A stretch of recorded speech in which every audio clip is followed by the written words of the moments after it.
მოგესალმებით. ეს არამხოლოდ მცდელობაა, არამედ ჩვენ ვხედავთ, რომ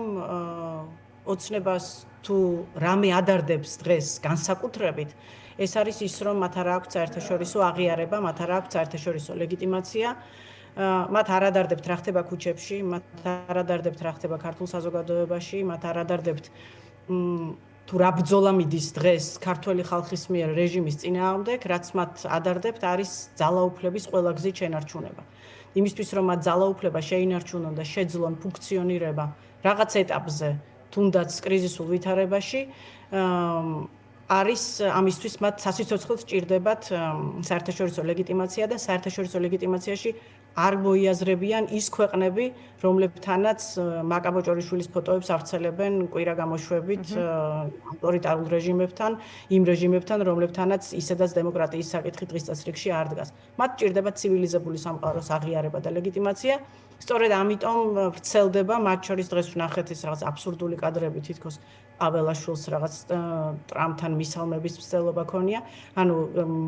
ძალიან მოკლეფეხებიანი ტყუილები, რომლებსაც ისინი ავრცელებენ, ამონტაჟებენ, საკუთარ ამომრჩეველს ატყუებენ, იმიტომ რომ მათ ალბათ არ აძლევენ შესაძლებლობას, რომ ალტერნატიული და რეალური კადრები იხილონ და ამით ცდილობენ რაღაცნაირად წყალზე შეინარჩუნონ თავი, ვიდრე მოახერხებენ დასავლეთთან რაღაც ტიპის კომუნიკაციას. ჩანს ყაველაშვილის და ტრამპის ეს კადრი არ არის მეტად გავრცელებული, ჩანს მათი გასაუბრების მცდელობა თუ გასაუბრება, არ ვიცი. თუმცა ჩანს რომ ეს შეხვედრაც კი, საუბარიც კი არის მნიშვნელოვანი. და ჩანს რომ ეს არ არის რაღაცნაირად ან პროტოკოლარული წესით, ან რაიმე ტიპის ორ სახელმწიფოს შორის რაღაც ტიპის სალამი, არამედ ეს არის უბრალოდ რაღაც კადრი, რომელსაც პროპაგანდისტული მედია ცდილობს რომ შემოგვასაღოს თითქოს რამე ტიპის აღიარებას პოვებს საქართველოსთან რომელიმე წარმომადგენელი. ეხლა დავითაშვილის ვიზიტს ამერიკის შეერთებულ შტატებში რაც შეეხება, ვისაც ჩაესვლება ყველა რაღაცნაირად ცდილობს რომ ჩავიდეს და ვინც გაუღიმებს და ვინც შეხვდება მათ, ყველას ესალმებიან და მე ამას რაღაც დიდ ამბად გვასაღებენ, სწორედ იმიტომ რომ მათ ძალიან პირველ რიგში მათ ძალიან წვავეთ უდგათ ლეგიტიმაციის საკითხი და მეორე მათ ეს ტკივათ, ეს არ არის ისე როგორც თქვა კალაძე გვიცხადებდა რომ თუ არ შეგვხვდებიან მე რა და თუ არ გვექნება მათთან ურთიერთობა მე რა ჩვენ მათ გარეშე შეგვიძლია არსებობა, ეს ასე არ არის და ჩანს რომ არ არის, იმიტომ რომ ეს არის მათთვის ძალიან მტკივნეული საკითხი. ეხლა რა რესურსი არსებობს დასავლეთთან მათი ურთიერთობების აღდგენის, დასავლეთი ამ შემთხვევაში გაყოფილია იმ ფორმით არ მოვიაზრებთ, როგორც ეს იყო ტრამპამდე რეალობაში, ევროკავშირთან მათი ურთიერთობების აღდგენის რესურსი და ევროპის დედაქალაქებთან მათი კომუნიკაციის აღდგენის რესურსი პრაქტიკულად არ არსებობს. ევროკავშირს თვითონ აქვს გადაწყვეტილებები მიღებული და ის ფაქტები შექმნილი, რომლის რა ვიცი, არასწორი სიტყვა ალბათ, მაგრამ ამ შემთხვევაში იმ რეალობიდან გამომდინარე, თავადვე მოუწევს, რომ ამ შედეგებს დაექვემდებაროს და არაღიარებული, არალეგიტიმურ რეჟიმთან ისინი საქმიან ურთიერთობას ვერ წარმართავენ. ანუ თქვენ ფიქრობთ, რომ თქვენ ფიქრობთ, რომ ამ შეხვედრებზე თუნდაც მათ შორის ამერიკულ მხარესთან მოთხოვნა ქართულ ოცნებასთან დაყენებული იქნება ახალი არჩევნები და პატიმრების გათავისუფლება, ანუ ამ მოთხოვნების ირგვლივ იქნება საუბარი. ჩვენ შეგვიძლია დანამდვილებით ამოვიდეთ იქიდან, რომ ვაშინგტონს სტრატეგიული ინტერესი აქვს საქართველოსთან მიმართებით. სტრატეგიული ინტერესი აქვს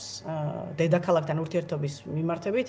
იმიტომ რომ მას აინტერესებს დერეფნის უსაფრთხოების საკითხი, შუა კორიდორის ვაჭრობის საკითხი, ჩინეთის ინტერესების გაძლიერების საკითხი საქართველოში და უსაფრთხო მიმოსვლა და ვაჭრობა. ეს არის სტრატეგიული ინტერესი ამერიკის შეერთებული შტატებისთვის, ამიტომ ისინი თავის პოზიციებს მხოლოდ იმიტომ, რომ ეხლა ვიღაცები ფიქრობენ, რომ რაღაც ლოიალური პოზიციებით გამოირჩევა ვლადიმერ პუტინის მიმართ, ეს რაიმე ფორმით ავტომატურად ქართული ოცნების მადლზეც აისახება, ეს ასე არ არის, იმიტომ რომ საქართველოსთან მიმართებით და რეგიონთან მიმართებით ამერიკის შეერთებულ შტატებს ძალიან გამოკვეთილი კონკრეტული სტრატეგიული ინტერესები გააჩნიათ, სადაც მათ სჭირდებათ ლეგიტიმური ხელისუფლება, რომელთანაც ისინი დიალოგს შეძლებენ. ამიტომ რასაკვირველია მათ ექნებათ თავისი მოთხოვნები, მათ ექნებათ კონკრეტული მოთხოვნები დერეფანთან მიმართებით, მათ ექნებათ კონკრეტული მოთხოვნები ჩინეთის ინტერესების შესუსტებასთან მიმართებით და რაღაც აღმოსავლური ბაზრით დასავლურის ჩანაცვლებასთან მიმართებით, ამასთან მათ ექნებათ აუცილებლად თავისი ძალიან მკაცრი შეფასება და ასევე ჩვენ ყველაფერი მოწმობს იმას, რომ არჩევნების შედეგების აღიარება